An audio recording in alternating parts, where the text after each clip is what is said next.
holy city of Varanasi in the year 1828 ഒരു കുഞ്ഞു പെൺകുട്ടി ജനിച്ചു. അവളുടെ പേര് മണികർണ്യ.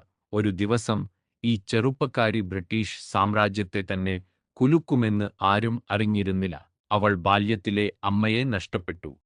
എന്നാൽ ഭയത്തോടെ വളരേണ്ടിയിരുന്ന അവൾ ധൈര്യത്തോടെ വളർന്നു. അവളുടെ അച്ഛൻ പെഷ്വ ബാജിറാവ് യുടെ അരമനയിൽ സേവനം അനുഷ്ഠിച്ചിരുന്നു. അവിടെ ചെറുപ്പക്കാരിയായ മനു ആ കാലഘട്ടത്തിലെ പെൺകുട്ടികൾക്ക് അപൂർവമായ കാര്യങ്ങൾ പഠിച്ചു. കുതിരസവാരി, വില്ലുവെടി, വാൾയുദ്ധം. മറ്റു കുട്ടികൾ ബൊമ്മകളുമായി കളിക്കുമ്പോൾ മനു ഒരു യോദ്ധാവിനെപ്പോലെ പരിശീലനം നേടി. വെറും 14 ആം വയസ്സിൽ അവൾ മഹാരാജ ഗംഗാധർ റാവുനെ വിവാഹം ചെയ്തു.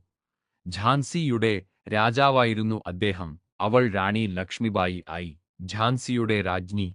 ഒരു നിമിഷം ജീവിതം സമാധാനപൂർണമായിരുന്നു. പക്ഷേ വിധിക്ക് വേറൊരു തീരുമാനം ഉണ്ടായിരുന്നു.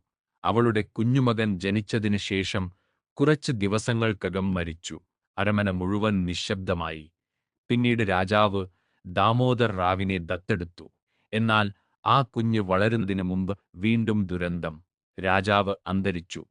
ഇപ്പോൾ ലോകത്തിലെ ഏറ്റവും ശക്തമായ സാമ്രാജ്യത്തിനെതിരെ ഒരു യുവവിധവ ഒറ്റയ്ക്ക് നിന്നു. British East India Company Lord ഡൽഹൌസിയുടെ നേതൃത്വത്തിൽ ഡോക്ട്രിൻ ഓഫ് ലാപ്സ് എന്ന നയം കൊണ്ടുവന്നു. ദത്തെടുത്ത മക്കൾക്ക് രാജ്യം അവകാശമായി ലഭിക്കില്ലെന്നായിരുന്നു ആ നിയമം. ഝാൻസി പിടിച്ചെടുക്കുമെന്ന് അവർ പ്രഖ്യാപിച്ചു. ബ്രിട്ടീഷുകാർ അവളോട് കീഴടങ്ങാൻ ആവശ്യപ്പെട്ടു. പക്ഷേ റാണി ഉറച്ചുനിന്നു. അവൾ പറഞ്ഞു, മേൻ അപ്നി ഝാൻസി നഹി ഡുംഗി. എന്റെ ഝാൻസി ഞാൻ കൈവിടില്ല. ആ വാക്കുകൾ കോപമല്ലായിരുന്നു, അത് തീ ആയിരുന്നു. 1857 ഇന്ത്യ കലാപത്തിലേക്ക് ഉയർന്നു. ഝാൻസിയുടെ രാജ്ഞി അരമനയിൽ ഒളിച്ചിരുന്നില്ല. അവൾ കവചം ധരിച്ചു, കുതിരപ്പുറത്ത് കയറി സ്വന്തം സൈന്യത്തെ നയിച്ചു.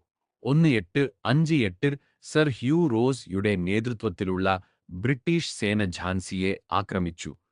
പീരങ്കികൾ മുഴങ്ങി, പുക ആകാശം നിറച്ചു. എന്നാൽ ലക്ഷ്മിബായി ഒരു ചുഴലിക്കാറ്റുപോലെ പൊരുതി. ആഴ്ചകളോളം അവൾ കോട്ട സംരക്ഷിച്ചു. അവസാനം കോട്ടയുടെ മതിലുകൾ വീണു. പക്ഷേ ഇതാണ് ഇതിഹാസങ്ങൾ ജനിക്കുന്ന നിമിഷം. ഒരു ഇരുണ്ട രാത്രിയിൽ അവൾ തന്റെ കുഞ്ഞിനെ പുറത്തു കെട്ടി, കുതിരപ്പുറത്ത് കയറി. ഝാൻസി കോട്ടയുടെ മതിലുകളിൽ നിന്ന് ചാടി. അവൾ രക്ഷപ്പെട്ടു.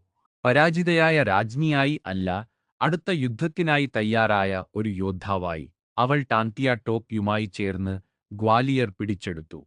ബ്രിട്ടീഷുകാർ വീണ്ടും ആക്രമിച്ചു. 1858 ജൂൺ 18 കൊട്ടാക്കി സറായ് യുദ്ധഭൂമിയിൽ റാണി ലക്ഷ്മിബായി തന്റെ അവസാന പോരാട്ടം നടത്തി. പരിക്കേറ്റും രക്തസ്രാവത്തോടെയും, പക്ഷെ ഭയമില്ലാതെ. അവൾ യാചിച്ചില്ല, അവൾ പിൻവാങ്ങിയില്ല. ഒരു സൈനികനെപ്പോലെ അവൾ വീണു. അവൾക്ക് വെറും 29 വയസ്സ് മാത്രമേ ഉണ്ടായിരുന്നുള്ളൂ. ബ്രിട്ടീഷുകാർ അവളുടെ കഥ അന്ന് അവസാനിച്ചു എന്ന് കരുതി. പക്ഷേ അവർ തെറ്റിച്ചു. അവൾ ധൈര്യത്തിന്റെ പ്രതീകമായി, സ്വാതന്ത്ര്യത്തിന്റെ പ്രതീകമായി, പ്രതിരോധത്തിന്റെ പ്രതീകമായി.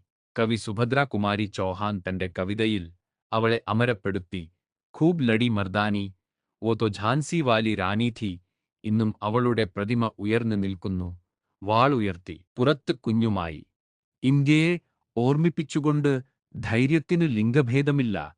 സ്വാതന്ത്ര്യം ത്യാഗം ആവശ്യപ്പെടുന്നു. അവൾ ഒരു രാജ്ഞി മാത്രമായിരുന്നില്ല, അവൾ ഒരു വിപ്ലവമായിരുന്നു. അവൾ ആയിരുന്നു റാണി ലക്ഷ്മിബായി.